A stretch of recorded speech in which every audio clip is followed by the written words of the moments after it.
ባንክ እንኳን አካውንት ከፍተን ያስቀመጥነውን ገንዘብ ነው መውሰድ የምንችለው። የሰው ልብ እንደዚሁ ነው።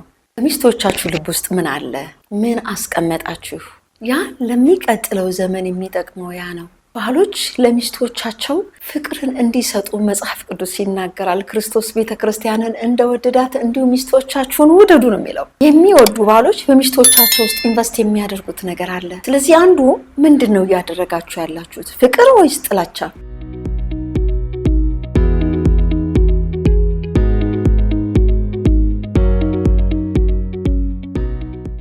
ጤና ይስጥልኝ ፕሮግራማችን ተከታታዮች እንደምን ሰነበታችሁ?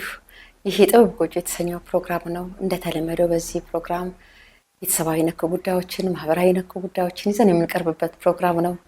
አብራችሁን እንድትቆዩ እየጋበዝኳችሁ ይህንን ቤት ደግሞ ሰብስክራይብ፣ ላይክ እና ሼር እያደረጋችሁ አብራችሁን እንድትቆዩ ጋብዛችኋለሁ። በዛሬው ፕሮግራም ይዤላችሁ የቀረብኩት እንግዲህ ጥያቄው ለወንዶች ነው። የሴቶችን ጥያቄ ሌላ ጊዜ ደግሞ ይዤ ስለምመጣ ባሎች በሚስቶቻችሁ ልብ አካውንት ውስጥ ምን ከፈታችሁ? ምን አስቀመጣችሁ ነው? እንግዲህ ባንክ እንኳን አካውንት ከፍተን ያስቀመጥነውን ገንዘብ ነው መውሰድ የምንችለው። የሰው ልብ እንደዚሁ ነው። በሚስቶቻችሁ ልብ ውስጥ ምን አለ? ምን ኢንቨስት አደረጋችሁ? ምን አስቀመጣችሁ? ያ ለሚቀጥለው ዘመን የሚጠቅመው ያ ነው። ነገር ግን ምንም ባላስቀመጣችሁበት ከሚስቶቻችሁ ጋር መኖር ብትፈልጉ አይቻልም።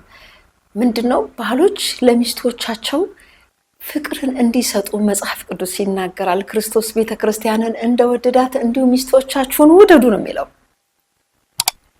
የሚወዱ ባሎች በሚስቶቻቸው ውስጥ ኢንቨስት የሚያደርጉት ነገር አለ። ስለዚህ አንዱ ምንድነው እያደረጋችሁ ያላችሁት? ፍቅር ወይስ ጥላቻ? ፍቅር ኢንቨስት አድርጋችሁ ከሆነ ያ ሴቶች ልብ ውስጥ የገባው ፍቅር ተባስቶ በብዙ እናንተ ጋር ይደርሳል ማለት ነው። ጥላቻም ቢሆን ጥላቻው ተባስቶ እናንተ ጋር ይደርሳል ማለት ነው። ሰው በልቦቻችሁ ውስጥ ምን እየዘራችሁ ነው? በሚስቶቻችሁ ልብ ውስጥ ምንድነው የምትዘሩት? መታመንን ወይስ ጥርጣሬን? ሚስቱን የሚያምን ራሱም የታመነ ሰው እጅግ ምስጉን ነው፣ በጣም ምስጉን።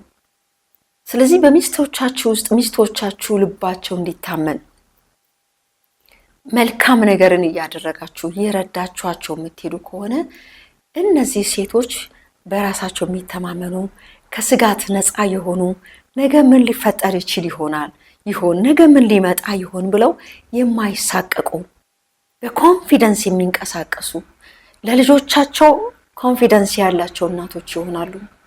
ነገር ግን በልባቸው ውስጥ እንዳይታመኑ የምታደርጉ ወይም ደግሞ መጥፎ ነገርን አለመታመንን ያስቀመጣችሁ፣ የተለያዩ መረጃዎችን እንዲያዩ፣ የተለያዩ ወሬዎችን እንዲሰሙ፣ ጆሮቻቸው ክፍት እንዲሆኑ፣ ልቦቻቸው ክፍት እንዲሆኑ ያደረጋችሁ ከሆነ ያንኑ ጥሩ ነገር አታገኙም። ስጋት ነው የምታገኙት፣ ፍርሃት ነው የምታገኙት።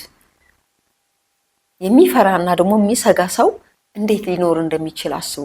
ኢቭን የጤንነት መዛባት ሁሉ ሊገጥማቸው ይችላል። ጭንቀት ሊገጥማቸው ይችላል።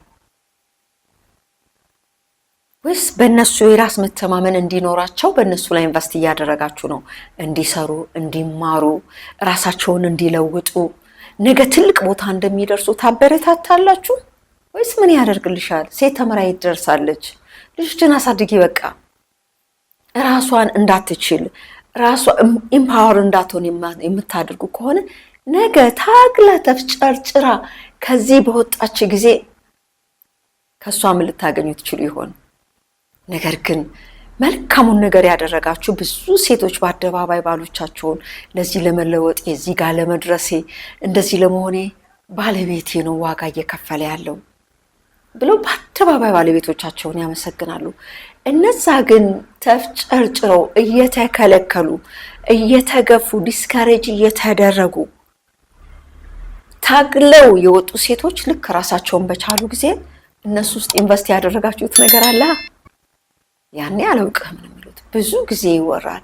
ተምራ ራሷን ስታበቃ ወይም ደግሞ ሀብት ስታገኝ ባሏን ካደችው፣ እንደዚህ ያደረገች ነው ሪዝን አለ። ስለዚህ መልካም ነገርን ኢንቨስት ማድረግ ለወደፊት እድሜ ሁሉ ይጠቅማል። ሚስት አካል ናት፣ አንድ አካል ናቸው ነው የሚለው። ሚስቱን የሚበድል ራሱን ነው የሚበድለው። ሚስቱን የሚጠላ ራሱን ነው የሚጠላው። አላወቀም። ለራሱ እንደሆነ መልሶ ራሱ ላይ እንደሆነ አያውቅም። ስለዚህ በሚስቶቻችሁ ልብ ውስጥ ይህንን መልካም ነገር ማስገባት፣ በራሷ እንድትተማመን፣ ብቁ እንድትሆን፣ እንድትማር፣ እንድትሰራ፣ እንደምትችል ትችያለሽ እያሉ የሚያቆሙ ባሎች ጥሩ ኢንቨስት አድርገዋል ማለት ነው። ነገ ላይ በጣም በእጥፍ የሚከብሩበትን መንገድ ያገኛሉ። ምን ኢንቨስት አደረጋችሁ ነው እንግዲህ ጥያቄው በልቦቻቸው ውስጥ። በሚስቶቻችሁ ልብ ውስጥ ምን ኢንቨስት አደረጋችሁ? መልካም ነገር ኢንቨስት የምታደርጉ ባሎች እንኳን ደስ ያላችሁ። ለምን? በብዙ እጥፍ መልካም ነገር ስለምታገኙ። ኔጌቲቭ ነገር ዲስከሬጅ ያደረጋችሁ፣ አትችም ያላችሁ፣ የመታችኋት፣ የኮረከማችኋት፣ በውሸት የከሰሳችኋት፣ ደግሞ ታሪኳን ያበላሻችሁ ባሎች በዚያ እጥፍ የሆነ ነገር ይጠብቃችኋል ማለት ነው። ስለዚህ ምንድን ነው የምታስቀምጡት? በሚስቶቻችሁ ልብ ውስጥ ምን እያስቀመጣችሁ ነው? ለነጋችሁ ነው የሚጠቅማችሁ። ነገ ህይወታችሁ የተቃና እንዲሆን ያደርጋል።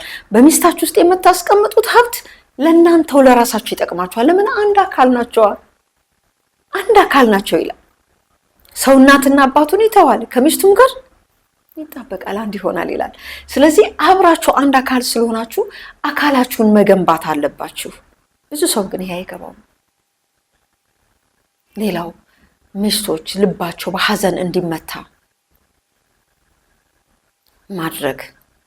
ይሄ በነገ ልባቸው ውስጥ እንደዚህ የሐዘን መንፈስን፣ የምሬት መንፈስን፣ ተስፋ የመቁረጥ መንፈስ በውስጣቸው እንዲሞላ አድርጋችሁ የምታኖሯቸው ባሎች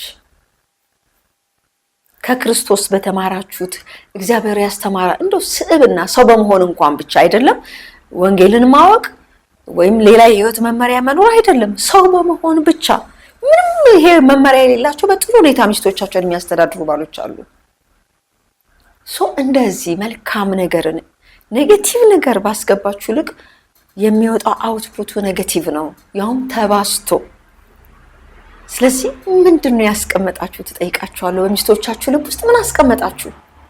ምን ልትወስዱ ትፈልጋላችሁ? ለጋስ ናችሁ ለሚስቶቻችሁ? ቤታችሁን በአግባቡ ታስተዳድራላችሁ? ኃላፊነታችሁን ትወጣላችሁ? ወይስ እየተጨነቀች እያለቀሰች ነው የምትኖረው? የሚገርማችሁ ሚስታችሁ ብቻ የምታለቅስ እንዳይመስላችሁ፣ ልጆቹ ለቅሷን ያያሉ። እሷ ስታለቅስ ልጆቹ ያለቅሳሉ፣ እሷ ስትስቅ ይስቃሉ። በእሷ ብቻ ሳይሆን አልፎ በልጆቻችሁ ውስጥ ኢንቨስት የምታደርጉት ነገር አለ። ስለዚህ ሚስቶቻችሁ ላይ ጥሩ ነገር ኢንቨስት የምታደርጉ ባሎች በቀሪው ዘመናችሁ ጥሩ ነገር ይጠብቃችኋል። ከምንም ተፈጥሮ አንድ ኔጌቲቭ ነገር ሊሆን አይችልም። ብዙ ጊዜ እንሰማለን 15 ዓመት ኖሮ 20 ዓመት ኖሮ 25 ዓመት ኖሮ ተለያዩ። ራሷን ስትችል አሁን ባለስልጣን ስትሆን አሁን የሆነ ሀብት ስታገኝ አይደለም። ምን ኢንቨስት አደረክ በልቧ ውስጥ? ይሄንን ስላችሁ ኢንከረጅ አላደርግም ፍቺን እግዚአብሔር ይጸየፋል። ግን ሰላማዊ ኑሮ ለመኖር ጥሩ ኑሮ ለመኖር ፍጻሜ ያማረ እንዲሆን በወጣትነት የነበረው ሪሌሽንሺፕ አድጎ እስከ መጨረሻው በስተርጅና መልካም እንዲሆን ኢንቨስትመንታችሁን አስተካክሉ። ትናንትና እንኳን ክፉ ነገር ኢንቨስት ብታደርጉ ያንን ክፉ ነገር እያወጣችሁ በዚያ ፈንታ መልካም ነገር ኢንቨስት አድርጉ። በልቧ ውስጥ መልካም ነገር አስገቡ።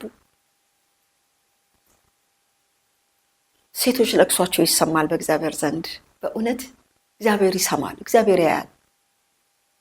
ስለዚህ ሚስቶቻችሁን ተንከባከቡ። ለሚስታችሁ ታማኝ ሁኑ። ለሚስቶቻችሁ በጎ ነገርን አድርጉ። በልቦቻቸው ውስጥ መልካም ነገር እግዚአብሔር እንደሰጣችሁ ሪስፖንሲቢሊቲ የሚያስፈልገውን ከናንተ የሚጠበቀውን ነገር አስገቡ። አንዳንድ ጊዜ አንዳንድ ሴቶች ወንድም ሴትም ሆኖ ነው ቤቶቻቸውን የሚመሩት። አለኮ ፊዚካሊ አለባል አለ፣ ይወጣል ይገባል አለ፣ ግን የትኛውንም ኃላፊነቱን አይወጣም። ስለዚህ ምንድነው እያስቀመጠ ያለው በልብ ውስጥ? ሚስቱን ሲያገለግል አንድ ባል እግዚአብሔርን እንዲያገለግለ ማሰብ አለበት። ቤቱን የማያገለግል በምንም አይነት መልኩ አገለግላለሁ ብሎ ቢያስብ አይሆንም። መጀመሪያ ቤቱን ነው የሚያገለግለው። ለሚስቱ አካል የሆነ ሰው እግዚአብሔር በዚያ ሰው ደስ ይሰኛል። አይደለም ከሚስቱ ከእግዚአብሔርም ሪዋርድ ያገኛል። ስለዚህ ባሎች ኢንቨስትመንታችሁን አስተካክሉ። ነገ ድካም በመጣ ጊዜ፣ ህመም በመጣ ጊዜ ተባብሮ አብሮ ተዳርቶ ለመኖር ቀድሞ የተቀመጠ ነገር መልካም ነው። ጥላቻን ኢንቨስት አድርጎ ፍቅርን መጠበቅ አይቻልም። አዋርዶ ክብርን መጠበቅ አይቻልም። ጥላቻን ዘርቶ ሌላ መልካም ነገር መጠበቅ አይቻልም። ስስትን ዘርቶ የሆነ ነገር መጠበቅ አይቻልም። ሰው የዘራውን ያንኑ መልሶ ያጭዳል ይላል የእግዚአብሔር ቃል። የምትዘሩት ዘር በሚስታችሁ ልብ ውስጥ የምትዘሩት ዘር ይበቅላል። ስለዚህ ኢንቨስትመንታችሁን አስተካክሉ፣ አካውንታችሁን አስተካክሉ፣ በመልካም ነገር ሙሉት። በሚስታችሁ ልብ ውስጥ ሞገሳ ይኖራችሁ። አይደለም ሚስቱን ቤቱን በአግባቡ የሚያስተዳድር ሰው በሰውም በእግዚአብሔርም ፊት ሞገስ አለው። ሲታይ ይታወቃል፣ ይከበራል። እግዚአብሔርም ሞገስን ይጨምርለታል። ስለዚህ ወንድሞቼ ኢንቨስትመንታችሁን አስተካክሉ። ቤታችሁን በድላችሁ ውጪ ኢንቨስት የምታደርጉ ምን ያደርጋል? ትርጉም የለውም። እግዚአብሔር አይከብርበትም። ስለዚህ ወደ ቤታችሁ ተመለሱ። ወደ ሚስቶቻችሁ ልብ ውስጥ መልካም ነገር ታመኑ። በታማኝነት ውጡ ግቡ። ገንዘብ ስላገኛችሁ፣ ስልጣን ስላገኛችሁ አታመንዝሩ። ቤታችሁን አትበድሉ፣ ቅጣት አለው። ስለዚህ መልካም ነገርን በሚስቶቻችሁ ልብ ውስጥ አስቀምጡ። እንግዲህ ለዛሬ ያለኝ ፕሮግራም ይሄ ነው። በሚቀጥለው በሌላ ፕሮግራም እስከምንገናኝ በደህና ቆዩ።